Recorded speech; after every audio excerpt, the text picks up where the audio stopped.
அன்னை தகவல் சேனலில் இன்றைக்கி என்ன பார்க்க போகிறோம் அப்படின்னா, தமிழ்நாடு பொதுப்பணித்துறையில் பணி அப்படின்னு போட்டிருக்காங்க.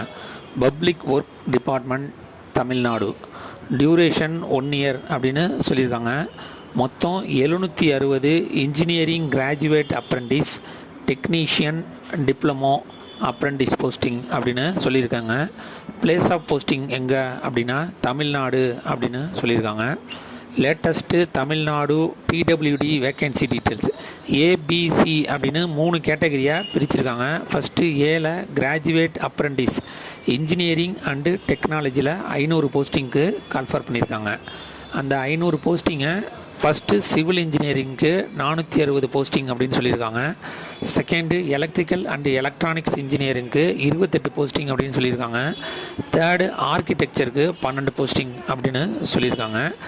பேச்சுலர் டிகிரி இன் இன்ஜினியரிங் அல்லது டெக்னாலஜி இன் ரிலவெண்ட் டிசிப்ளின் முடித்தவங்க மட்டும்தான் இதுக்கு விண்ணப்பிக்கலாம் அப்படின்னு சொல்லியிருக்காங்க. இந்த மந்த்லி ஸ்டைஃபன் 9000 rupees அப்படின்னு சொல்லியிருக்காங்க. Second B category technician, diploma apprentice engineering அல்லது டெக்னாலஜி 160 போஸ்டிங்க்கு கால்ஃபர் பண்ணியிருக்காங்க. அதில் சிவில் இன்ஜினியருக்கு 150 போஸ்டிங்கு, எலக்ட்ரிக்கல் அண்ட் எலக்ட்ரானிக் இன்ஜினியரிங்க்கு 5 போஸ்டிங்கு, ஆர்கிடெக்சருக்கு 5 போஸ்டிங் அப்படின்னு சொல்லியிருக்காங்க.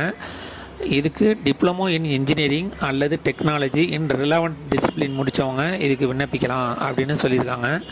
இதுக்கு ஸ்டைஃபன் 8000 rupees per month அப்படின்னு சொல்லியிருக்காங்க. Second third C category non engineering graduate 100 போஸ்டிங்க்கு கால்ஃபர் பண்ணியிருக்காங்க. யார் யாரெல்லாம் விண்ணப்பிக்கலாம் அப்படின்னா BA, BSc, BBA, BCom, BCA, BBM மற்றும் எக்ஸட்ரா முடித்தவங்க 100 போஸ்டிங்க்கு கால்ஃபர் பண்ணியிருக்காங்க. A degree in arts, science, commerce, humanities such as BSc, BA, BBA, BBM, BCom, BCA மற்றும் எக்ஸட்ரா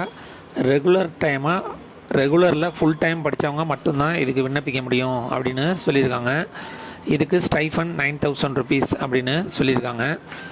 ஏஜ் லிமிட் என்ன அப்படின்னா age limit will be followed as per apprenticeship policy அப்படின்னு போட்டிருக்காங்க. இதில் செலெக்ஷன் ப்ராசஸ் எப்படி நடத்துகிறாங்க அப்படின்னா, ஃபஸ்ட்டு விண்ணப்பிக்கிறவங்களில் மெரிட் லிஸ்ட்டு ஃபஸ்ட்டு எடுக்கிறாங்க. அந்த மெரிட் லிஸ்ட்டு செலக்ட் ஆகிறவங்களுக்கு சர்டிஃபிகேட் வெரிஃபிகேஷன் மூலமாக இதுக்கு அப்ளை பண்ணலாம், செலக்ட் பண்ணுறாங்க. Starting date for submission of application என்றைக்கு ஓப்பன் ஆகிருக்கு அப்படின்னா 25/11/2024 31/12/2024 வரலும் விண்ணப்பிக்கலாம் அப்படின்னு சொல்லியிருக்காங்க. இதில் விண்ணப்பிக்கிறவங்களில் ஷார்ட் லிஸ்ட் கேண்டிடேட் 8/1/2025 அன்னைக்கு தெரியப்படுத்துவோம் அப்படின்னு சொல்லியிருக்காங்க. இதில் செலக்ட் ஆகிறவங்களுக்கு என்னைக்கு verification of certificate for short listed candidate at PWD சென்னையில் என்றைக்கு நடத்துகிறாங்க அப்படின்னா 21/1/2025 24/1/2025 வரலும் நடத்துகிறோம் அப்படின்னு சொல்லியிருக்காங்க. டிஸ்கிரிப்ஷனில் லிங்க் கொடுத்துருக்கேன். விண்ணப்பிக்க கடைசி நாள் 31/12/2024. விண்ணப்பித்து வெற்றி பெற்று பணியில் சேர்க. நன்றி, வணக்கம்.